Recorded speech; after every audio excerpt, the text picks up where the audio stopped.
आशा करता हूं आप सब बहुत अच्छे होंगे। मेरा नाम है सिद्धांत अग्निहोत्री, स्टडी ग्लोस पे आपका बहुत बहुत स्वागत है। तो भैया लंबी छुट्टी के बाद फाइनली मैं वापस आ गया। क्यों मैंने छुट्टी ली थी आप इंस्टा पे जाओ चेक करो ऐसा क्यों था। तो हम बात करेंगे आज ये एयरपोर्ट की। ये जो आप देख रहे हो ना, ये तो कुछ नहीं है, दिल्ली एयरपोर्ट का टर्मिनल 3 बस अड्डा हो गया है।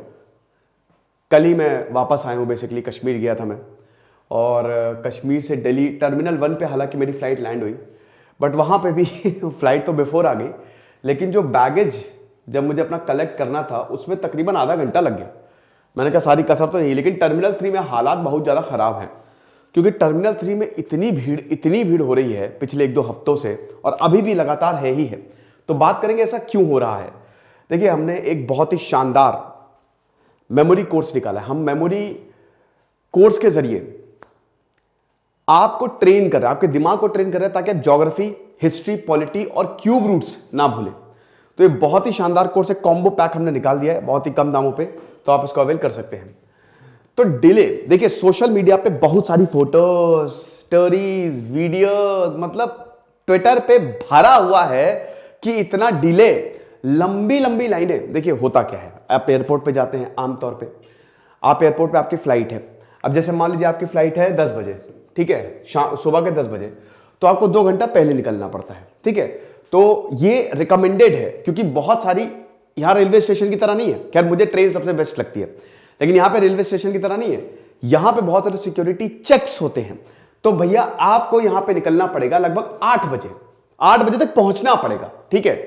तो 8, साढ़े 8 तक आप पहुंचेंगे।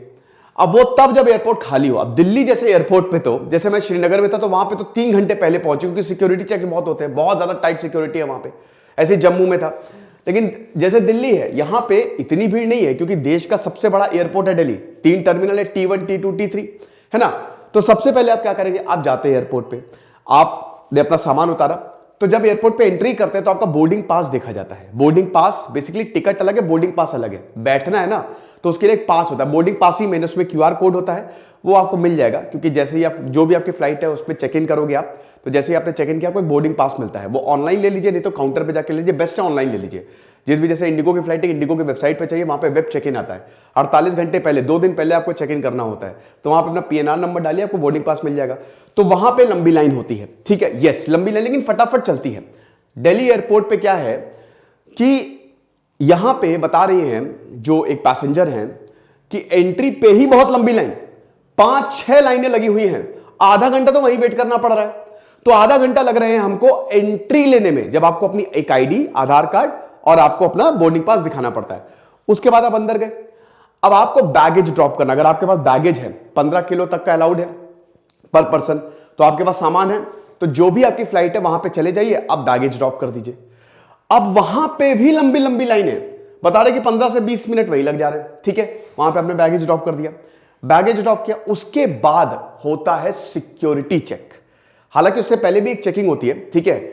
आप सिक्योरिटी चेक से पहले जो मेन गेट्स पे जब आप एंट्री लेते हो ना, तो उससे पहले भी एक चेकिंग होती है, उस पर भी बहुत लंबी लंबी लाइनें। लेकिन यहां पे सब कंप्लेन कर रहे हैं कि सिक्योरिटी चेक डिजास्टर है, 1-1 घंटे तक खड़ा रहना पड़ रहा है, 100-200 लोगों के पीछे खड़ा रहना पड़ रहा है, इतनी हालत खराब है, ठीक है। सिक्योरिटी चेक में आपको सब कुछ ट्रेस होती है, आपकी बेल्ट से लेके, घड़ी से लेके, वॉलेट से लेके, सब कुछ आपको निकाल के रखना पड़ता है उस ट्रे में।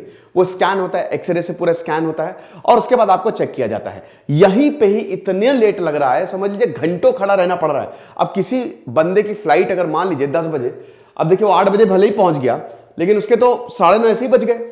बोर्डिंग वैसे भी 9, 9:15 तक मान लीजिए, क्योंकि 45 मिनट पहले बोर्डिंग शुरू हो जाती है, तो उसकी तो फ्लाइट मिस हो जाएगी। यही हो रहा है वहां पे। अब क्यों हो रहा है, सबसे बड़ी बात यह है कि इतना डिले आखिरकार हो क्यों रहा है। सबसे देखिए, एक तो काउंटर कम है, कम काउंटर्स हैं। काउंटर्स कम होने की वजह से क्या है कि डिले हो रहा है। अब दिल्ली जैसे एयरपोर्ट पे काउंटर कम, जगह कम है, जगह छोटी है। देखिए, जब से फ्लाइट सस्ती हुई हैं, उड़ान स्कीम जब से लॉन्च हुई है, तब से फ्लाइट सस्ती हो गई। अब AC2, AC1 का किराया लगभग फ्लाइट्स के इक्वल है, तो लोग फ्लाइट से प्रेफर कर रहे हैं, लोग प्लेन से जा रहे हैं, है ना। बजट एयरलाइंस बहुत ज्यादा अवेलेबल है, तो हमको एयरपोर्ट पे बहुत ज्यादा भीड़ देखने को मिल रही है। तो मैंने कई जगह नोटिस किया है, जैसे बैंगलोर में बहुत भीड़, बहुत जबरदस्त भीड़, तो कम जगह, स्मॉल स्पेसेस। और मोर पैसेंजर्स। कोविड के बाद टूरिस्ट प्लेसेस में जाने के लिए होड़ सी मची हुई है। अभी ये ईयर एंड है, ये दिसंबर चल रहा है, तो दिसंबर में हिमाचल में बता रहे हैं कि 3 गुना ज्यादा जो है, 3 टाइम्स मोर कंजेशन हमको देखने को मिला है। 3 गुना ज्यादा जो है लोग जा रहे हैं, फ्लाइट से जा रहे हैं, तो पैसेंजर्स बहुत ज्यादा देखने को मिले और लिमिटेड सिक्योरिटी स्टाफ। CISF देखती है ना, ठीक है, एयरपोर्ट की security CISF central industrial security force वो देखती है। अब इसीलिए फिर उसके बाद वही नंबर ऑफ ट्रैवलर्स, भैया सब घूमेंगे, सबको छुट्टियां मनानी है और दिल्ली से आपको हर जगह की फ्लाइट मिल जाएगी। तो लोग क्या करते हैं, दिल्ली से ही फ्लाइट पकड़ते हैं, ज्यादातर जगहों से डायरेक्ट फ्लाइट नहीं है। ये कुछ रीजंस है। अब यहां पे जो ज्योतिरादित्य सिंधिया जो कि सिविल एविएशन मिनिस्टर है, वो कह रहे हैं कि हम बहुत कुछ कर रहे हैं, हम स्टाफ को बढ़ा रहे हैं, स्पेस को तो अभी नहीं बढ़ा सकते, हम और काउंटर्स लगा रहे हैं और मशीन्स लगा रहे हैं ताकि चीजें ठीक हो जाए। अब हमको क्या करना है, आपको क्या करना, अगर आपकी फ्लाइट है, ये सब तो होगा, ये चलता रहेगा, दिसंबर तक तो चलेगा ही। कम से कम 3 से 3.5 घंटे पहले पहुंचिए, कम से कम, मिनिमम मैं बता रहा हूं। जितनी जल्दी दिल्ली एयरपोर्ट के टर्मिनल 3 पे आप पहुंच जाएंगे, आपको उतना फायदा है। घर पे भी बैठ के क्या करोगे, 1 घंटा वहीं वेट कर लेना, वरना फ्लाइट छूट गई तो बेटा फ्लाइट में तो रिफंड भी नहीं मिलता है, बहुत बुरी हालत होती है भैया। फ्लाइट अगर फ्लाइट कैंसिल कराई तो समझ लीजिए जेब ढीली हो जाती है, ठीक है। तो अब यही बता रहे कि डिमांड को करने के लिए हम बहुत कुछ कर रहे हैं। एडिशनल मैन पावर हमने, ताकि पैसेंजर्स को गाइड किया जा सके, एक्सरे मशीन्स लगाई हैं और भी बहुत सिक्योरिटी स्टाफ लगाया है, ये हो रहा है। लेकिन फिलहाल अभी हम ये देखते हैं कि लंबी लंबी लाइनें हैं। अब आपको बता दूं कि T3 सबसे बड़ा टर्मिनल है, वहां पे लगभग 500 डोमेस्टिक और 250 इंटरनेशनल फ्लाइट्स यहां से जाती हैं। T1 पे भीड़ नहीं, T1 सबसे बेस्ट है, छोटा बढ़िया, भीड़ नहीं वहां पे आपको मिलेगी, लेकिन T3 पे जबरदस्त भीड़ मिलेगी। इंटरनेशनल फ्लाइट्स आप T3 से ही पकड़ेंगे।